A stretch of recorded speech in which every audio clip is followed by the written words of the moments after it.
Hello friends, welcome back to our mission healthy and fit world. आज हम बात करने वाले हैं एक ऐसे टॉपिक पे जो हम सभी के लिए ज़रूरत है, हर एज वाले के लिए ज़रूरत है। वो है इंजरी आप कह सकते हैं, चोट, घाव। ये ऐसी चीज़ है कि हर एज वाले के लिए जानना ज़रूरी है और हर प्रोफेशन वाले के लिए जानना ज़रूरी है। आप अगर एक बिजनेसमैन हैं, आप एक एथलीट हैं, आप एक हाउसवाइफ हैं, हर किसी को इंजरी आ सकती है। तो जो एक्सरसाइज करते हैं और जो एक्सरसाइज नहीं करते हैं, ये किसी को भी आ सकती है। तो इसे जान लेना हमें बहुत ज़रूरी है। तो आज हम इस वीडियो में देखने वाले हैं कि इंजरी क्यों आती है तो क्या करना चाहिए, और ना आए इसके लिए हमें क्या करना चाहिए, इससे दूर कैसे रहना चाहिए।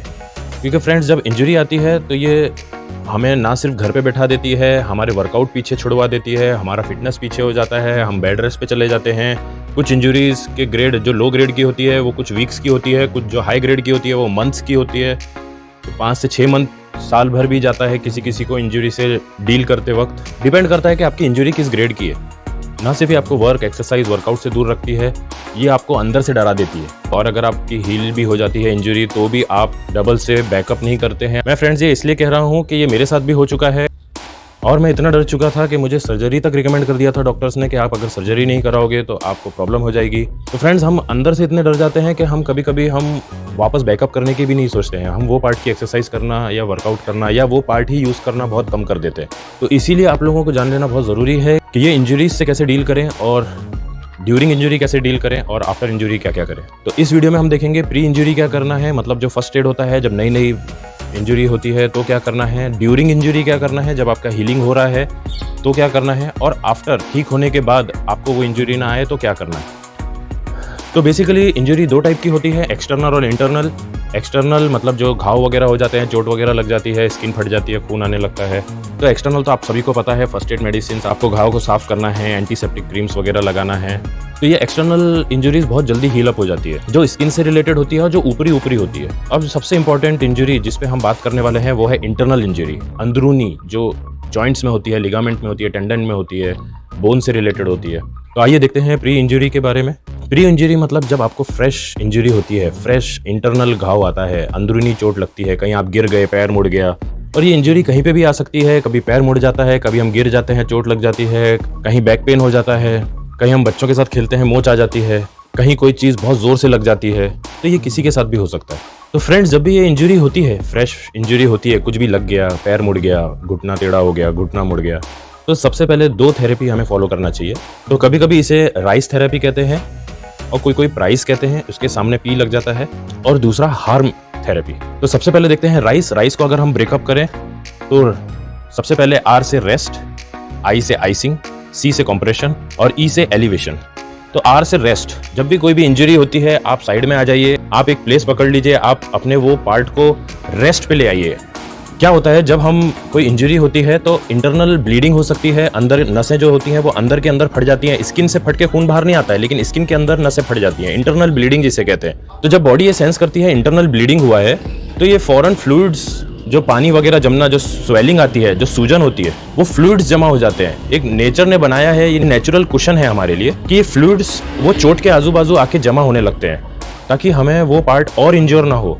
तो वो एक नेचुरल कुशनिंग जमा हो जाती है। तो वो फ्लूइड्स, तो एक तरह का पानी सीक्रेट होता है अंदर से। जैसे हमारे आंख में कचरा अगर आप देखें जाता है तो पानी सीक्रेट होना चालू हो जाता है, आंसू आना चालू हो जाते हैं, उसी तरह बॉडी एक लिक्विड अंदर के अंदर सीक्रेट करती है और वहां पे सूजन आ जाती है। तो ये इंजरी और ना बढ़ जाए, ब्लीडिंग और ना बढ़ जाए, तो हमें सबसे पहले R मतलब रेस्ट पे लाना है बॉडी को। आप एक जगह बैठ जाइए, उसको रेस्ट दीजिए, ज्यादा हिलाइए मत फिलहाल के लिए। That is the first aid for injury. दूसरा, आइसिंग, जितना जल्दी हो सके आप उसको आइसिंग करिए। जैसे मेरे साथ भी हुआ, मैं बाइक से एक्सीडेंट हुआ तो आप तुरंत नज़दीक में कोई बर्फ़ वाला होगा या गन्ने का जूस वाला होगा या कोई कोल्ड ड्रिंक वाला होगा, वहाँ से आप आइस ले लीजिए, और जितना जल्दी आप उसको आइसिंग करेंगे, एक कपड़े में रख के उसको वहाँ पे बर्फ़ से सिकाई करिए, इतना सिकाई करिए कि वो ठंडा हो जाए। तो आप आइसिंग करने से क्या होता है, जो इंटरनल ब्लीडिंग हो रही है, खून, जब हम कोई चीज़ ठंडी होती है तो डेंस होती है, गाढ़ी होती है, तो वो आइसिंग करने से वो गाढ़ी होके इंटरनल ब्लीडिंग बहुत जल्दी रुकती है। जितना ज़्यादा इंटरनल ब्लीडिंग होगा उतना ज़्यादा रिकवरी में आपको टाइम लगेगा। और आइसिंग से एक और चीज़ होती है कि वो थोड़ा सुन कर देता है एरिया को, मतलब आपको उतना पेन महसूस नहीं होगा जितना बिना आइसिंग के होगा। तो आइसिंग ये 2 चीज़ करता है। Then C, compression. आप उसको उस जगह को एक ज़्यादा टाइट नहीं, किसी चीज़ से बांध लें, सपोर्ट कर लें। ज़्यादा टाइट करने की ज़रूरत नहीं है, वरना ब्लड सर्कुलेशन रुक जाएगा। तो उसको बांध लेना है, जिससे क्या होगा कि आपका ब्लीडिंग नहीं होगा। उससे क्या होगा, आपका ब्लीडिंग थोड़ा रुक जाएगा, उतना नहीं होगा जितना एक नॉर्मल ब्लीडिंग होता है। तो ये बांधने से आपका ब्लीडिंग काफ़ी हद तक रुक जाएगा। जितना ज़्यादा इंटरनल ब्लीडिंग और स्वेलिंग होगा, उतना ज़्यादा टाइम लगेगा आपके इंजरी को हील होने में। और लास्ट में है एलिवेशन। एलिवेशन में क्या होता है, आपको वो पार्ट को अपने हार्ट लेवल से ऊपर ले लेना है। हार्ट लेवल के नीचे रहेगा तो ज़्यादा पंपिंग होगा, जितना ज़्यादा पंप होगा उतना ज़्यादा आपको ब्लीडिंग होता रहेगा। तो समझो घुटने में हुआ है या पैर में हुआ है, आपने वो पैर थोड़ा ऊपर ले लिया, हार्ट लेवल से लेट गए और पैर को ऊपर कर लिया, तो आपका ब्लड प्रेशर कम हो जाएगा वो एरिया में, आपका इंटरनल ब्लीडिंग काफ़ी स्लो हो जाएगा। तो एलिवेशन ये काम करता है। इसी में पी लग जाता है प्राइस में। अगर आप पी देखें तो ये हो जाता है प्रोटेक्ट। जैसे अगर आपके आंख में लगा है या अगर आपके हाथ में लगा है, तो आप वहाँ पे कुछ सपोर्ट बांध लें, आप उसको प्रोटेक्ट करें ताकि और इंजरी बढ़े ना। तो प्रोटेक्ट मतलब कोई अगर डेलिकेट पार्ट है, आंख वगैरह जैसे है, जिसको आपको लगता है कि वो इंजरी बढ़ सकती है, तो आप उसको प्रोटेक्ट करिए। सनग्लासेस पहन लीजिए या हेलमेट वगैरह टाइप पहन लीजिए। सर में लगी है तो थोड़ा कैप वगैरह पहन लीजिए, जिससे वो प्रोटेक्ट रहे। दूसरी जो थेरेपी की मैं बात कर रहा था वो है हार्म। हार्म मतलब आपको ये 4 चीज़ों से बचना है। सबसे पहला है एच से हीट। हीट मतलब जैसे आपको बताया था, हम लोग कोल्ड इसलिए कर रहे थे ताकि इंटरनल ब्लीडिंग स्लो हो जाए, खून गाढ़ा हो जाए। हीट से और खून पतला होगा। कोई भी चीज़ को हीट करो तो पतला होता है, तो इंटरनल ब्लीडिंग और बढ़ जाएगी। हीट के साथ साथ एक और इंपॉर्टेंट टिप देता हूँ, आप अगर विटामिन ई लेते हैं, जिम वगैरह में ईवीएन वगैरह लोग लेते हैं, तो विटामिन ई अगर आप लेते हैं तो वो रोक दें, क्योंकि विटामिन ई से भी ब्लीडिंग जल्दी रुकता नहीं है, क्लॉटिंग, ब्लड क्लॉटिंग जल्दी होता नहीं है। कुछ 2-3 दिन के लिए आप ये विटामिन ई सप्लीमेंट भी बंद कर दें।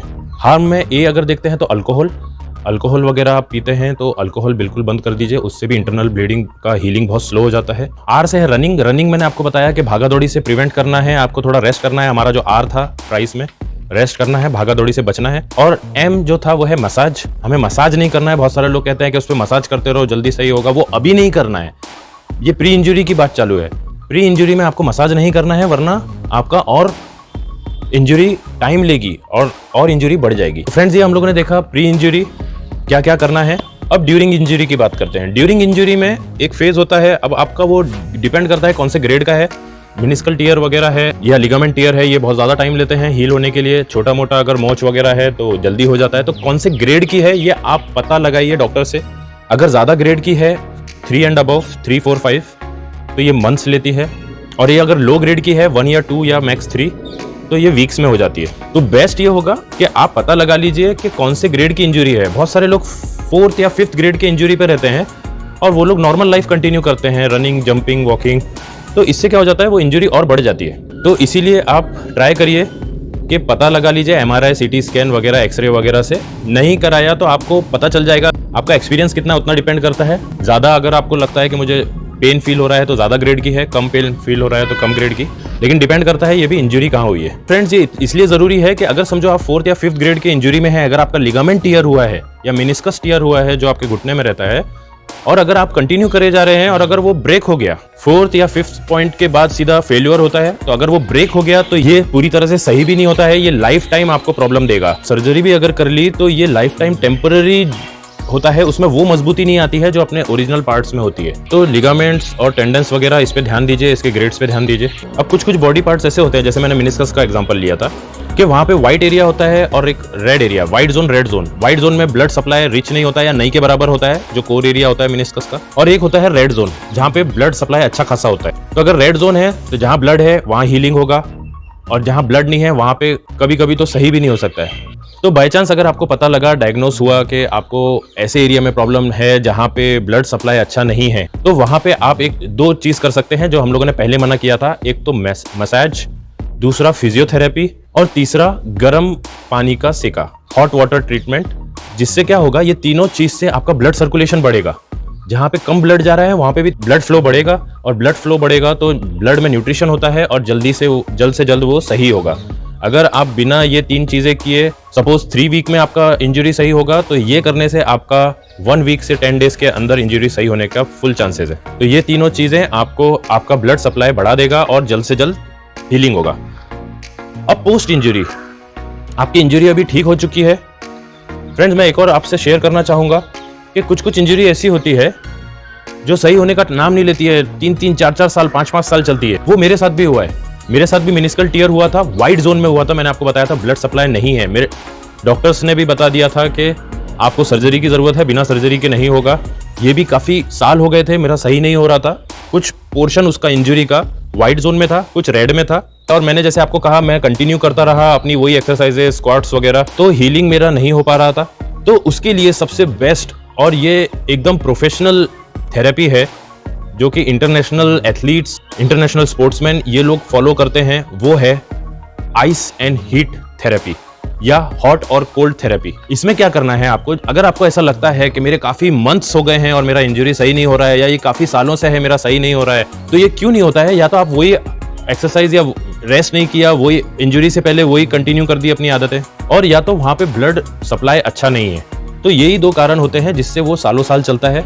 तो इसमें आपको क्या करना है, पहले एक हीट बैग जो होता है, गर्म पानी की थैली, वो लगाना है थोड़ी देर तक, जब तक अंदर तक हीट अच्छे से ना पहुंच जाए, 3 to 4 मिनट्स। देन आपको आइस लेना है कपड़े में या टॉवल में। आप कपड़े या टॉवल में लीजिए, डायरेक्ट आइस अप्लाई करेंगे तो स्किन बर्न हो जाता है, स्किन पे डैमेज हो जाता है। तो आप एक टॉवल या कपड़े में आइसिंग करिए जब तक अंदर तक ठंडा ना हो जाए। फिर उसके बाद फिर से वही हीट बैग, और फिर उसके बाद फिर से वही आइस बैग। तो ये साइकिल आप 3 से 4 बार करिए, और दिन में 2 बार, डिपेंड करता है कि आपकी इंजरी कितनी सीवियर है, या दिन में 1 बार भी चलेगा। तो ये थेरेपी बहुत ही यूनिक है। इससे क्या होगा, आपका ब्लड जहां नहीं पहुंच पाता है वहां पे भी पहुंच जाता है। इतना तेज ब्लड फ्लो हो जाता है उस पार्ट में। तो जब आप डेली करेंगे, दिन में 2 बार करेंगे, तो आपका ब्लड सर्कुलेशन वहां पहुंचेगा, ब्लड पहुंचेगा तो हीलिंग हो जाएगी, क्यूरिंग हो जाएगी। तो फ्रेंड्स, हम लोगों ने ये तीनों फेज देखे, pre injury, during injury and post injury. मैं सीरियसली कह रहा हूं, आप सभी को इससे बचना है। ड्यूरिंग इंजरी में आप एक और चीज ट्राई कर सकते हैं, दैट इज फिजियोथेरेपी। आपको टोटल रेस्ट लेके नहीं बैठना है। ये जो प्री इंजरी जोन होता है, ये हार्डली 2 से 3 दिन होता है, जिसमें आपका इंटरनल ब्लीडिंग बंद हो जाए। तो ये फेज होता है pre injury. Pre injury phase होता है 2 से 3 दिन, max to max 4 to 5 days.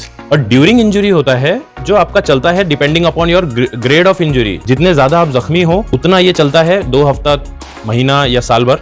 तो आपको जो प्री इंजरी, ये जो हम लोगों ने राइस, प्राइस और हार्म देखा है, ये सिर्फ आपको 2 से 3 दिन या max to max 4 to 5 days करना है। उसके बाद आपको ड्यूरिंग इंजरी फेज में आ जाना है। ड्यूरिंग इंजरी अगर आपको लगता है कि मेरा हीलिंग स्लो हो रहा है, तो आप फिजियोथेरेपी करिए या वॉकिंग रखिए। आप टोटल रेस्ट मत करिए टोटल इंजरी के दौरान। आपका प्री इंजरी हो गया 2 से 3 दिन, 4 दिन।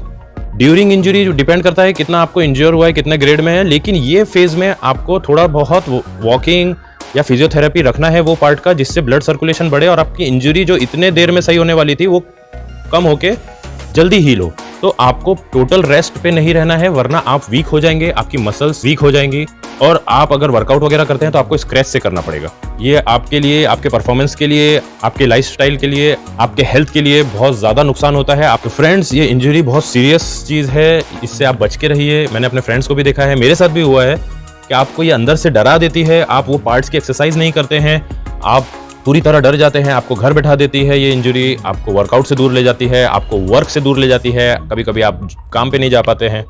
तो ये बहुत सीरियस इशू है, आपको इससे बच के रहना है। तो होप सो आपको मेरा वीडियो पसंद आया होगा तो लाइक, शेयर और सब्सक्राइब जरूर कीजिए। मिलते हैं मेरे नेक्स्ट वीडियो के साथ, तब तक के लिए ओके, टाटा, बाय बाय।